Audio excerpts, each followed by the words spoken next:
Alright, guys, I just watched the newest Hell House movie on Shudder. Just came out the other day. It's called House LLC Origins, the Carmichael Manor. Super long name, but kind of explains it all. So by knowing it says Origins, we know this is going to be some sort of a prequelish type story that leads to the original House LLC.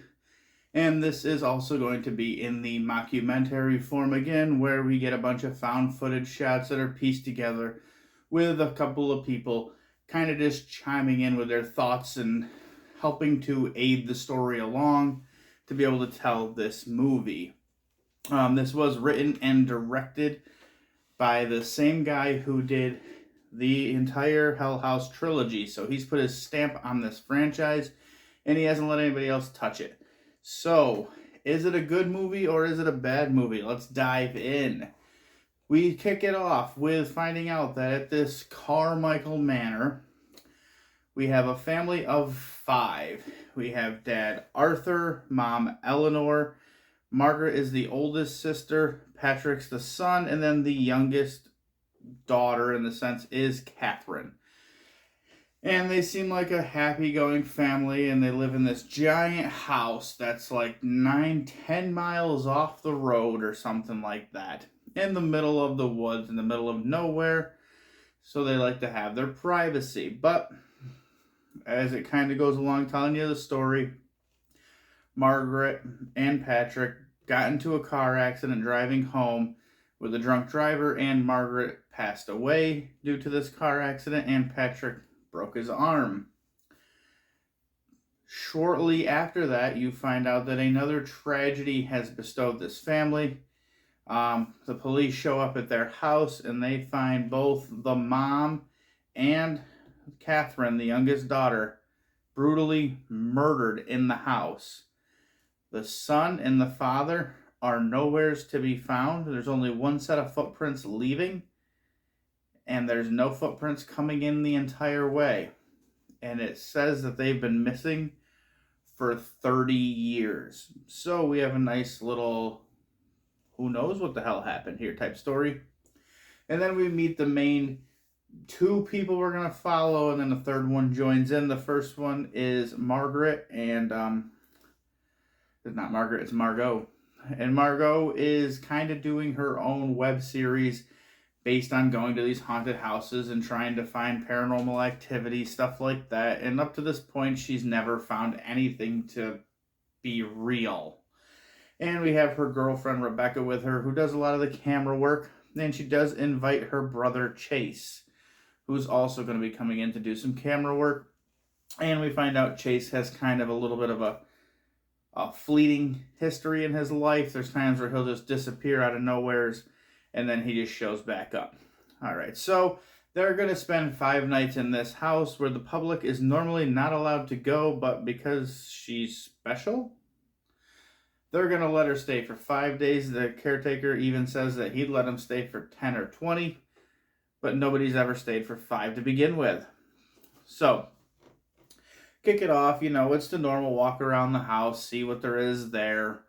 They kind of go through the story of what had happened with the murders and how they disappeared. And then we hit the first night and we get a little bit of fun. They hear a girl singing downstairs and they run down there to see who it is or what it is, and there's nothing there. They can't find anybody. They end up just going to bed. So then on the second day, we have a lot of activity.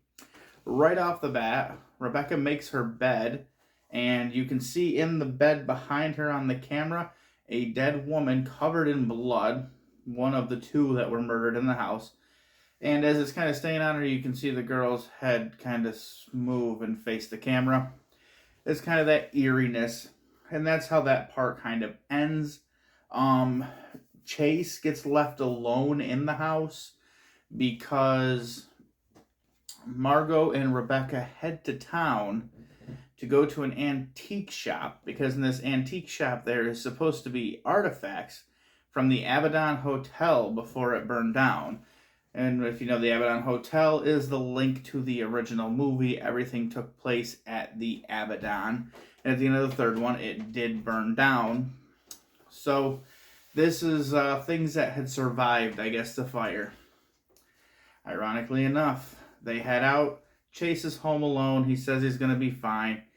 He's got to shoot some footage to make his sister happy, and he starts mocking the ghosts in the house, so to say. Like, they haven't seen anything yet, so he's just being kind of a smartass. And then something does happen. There's some thuds. And then he goes looking, and there's just a little red ball. Then he's kind of like, oh shit. So then we cut to another part where I think the power goes out, and he ends up trying to find this, like, what is it, what's going on? And he can hear like a girl giggling, and he goes down towards that direction, because that's what we all do, is we would go find a giggling sound and say, I'm going to investigate that in this potentially haunted house where a bunch of people were murdered. So he goes down. He sees a hand. He then sees a girl peeking around the corner.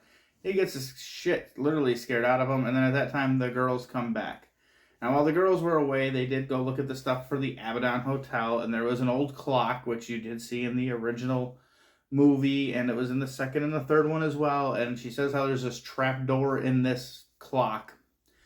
And when they pop it open when the girl's not around, they find that there is a bunch of notes in there. And there's a necklace, and there's a film reel. And this ends up being kind of the film reel of what Catherine was shooting, because she liked to make movies, of stuff leading up to it. So you see like the last moments when her older sister was alive, the last time she was ever filmed or seen on camera type of thing. And then as the movie plays along, you see the beats leading up to what happened in a sense. But they still do leave it as kind of a mystery, so you never really know exactly what happened. And then as it goes on, the nights get worse and worse. I don't want to go into too many spoilers or give too much away. Just kind of leading up to it. They stay for a total of 4 nights.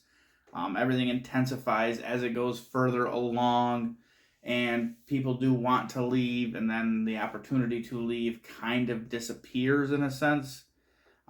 Just like you see in all these horror movies or in all the Hell House movies. When someone's smart enough to know it's time to go, something always kind of draws them back in.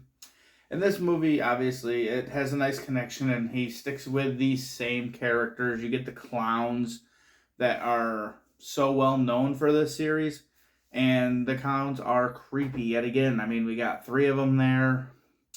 One of them is the same one that's like the main clown from this series. And it does a good job with him. It does do a little bit more than what the other movies had done with this clown.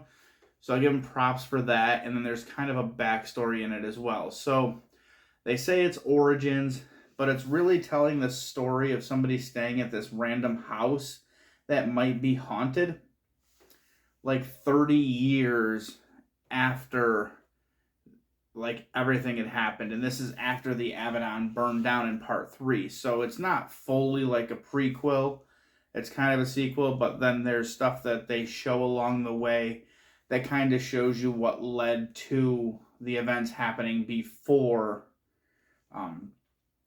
the first movie, and all the stuff that you learned in the trilogy itself about Andrew Tully and about the mass suicide, and how this Carmichael Manor and this family is somehow oddly linked to the Abaddon Hotel. Overall, this movie, I would say, it was very good. I liked it a lot. I am a big sucker for the mockumentary style, and the Hell House trilogy, to me, all the movies are very good. The first one is obviously the best, but the other 2 are still really, really good.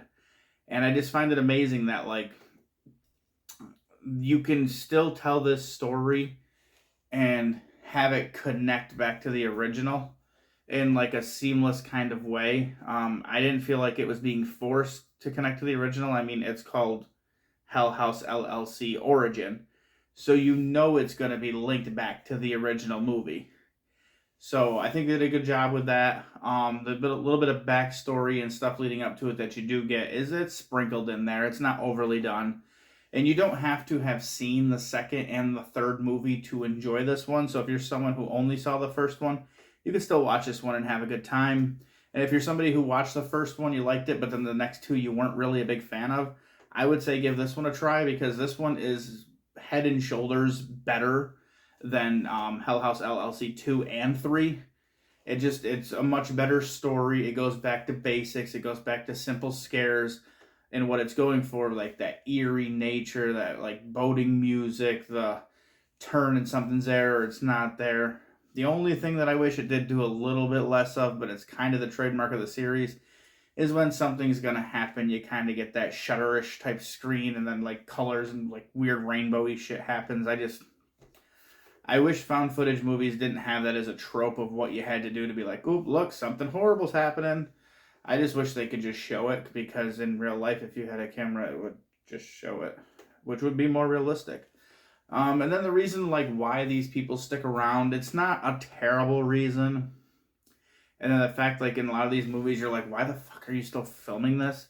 But in this sense, I get it. It's the first real, like, thing she's ever found that's ever happened, so she doesn't really want to miss out on it. And then it gets to the point where their life is in danger, so she wants to have the camera still rolling so people can see what had happened, which usually always leads to another movie. So I am hoping that maybe we'll get another installment in this franchise. I do find it very fun and refreshing. And like for a Halloween-ish type movie with a haunted house, I think it always does a good job. And this being a new setting than the Abaddon Hotel, I like this setting.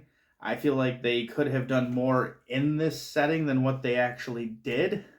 So I do hope that maybe we'll revisit this Carmichael Manor again, and it can be maybe a much more grandiose type of story where it covers more of that. Alright, so giving me a rating out of this movie, I would say this is probably... I'd give it like a 3.5 out of 5. It's not as good as the first one, but it is by far the second best one in this series. And it's just a damn good time, and I think you should check it out. If you did, or if you do, leave a comment down below. Let me know if you liked the video. Let me know if you like my video. Give me that thumbs up, smash it. Don't forget to hit subscribe if you haven't already. And until the next one, guys, rest in peace.